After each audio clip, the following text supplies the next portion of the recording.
Can chanting improve your magnetic field? No matter whether we call it feng shui or magnetic field, it's the same thing. Chanting, firstly, can change your magnetic field and energy. If you chant sincerely, Buddha will bestow Buddha light upon you. All the deities will protect you.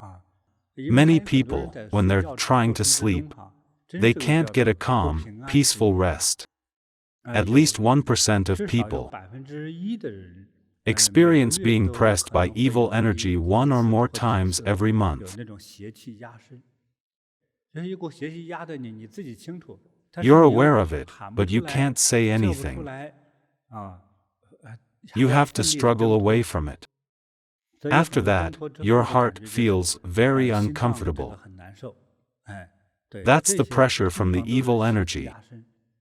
But through sincere chanting and practice, you'll be able to be in contact with the Buddha, who has the universe's compassionate and auspicious magnetic field and energy. When the energy inside your body is the right energy, evil energy won't come to you anymore. If the right energy in you is too weak, then evil energy will come to you easily.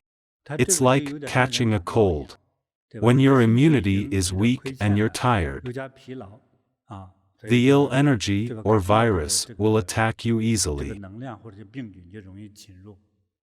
When you're stronger and full of positive energy, you won't be easily infected by the negative and evil energy.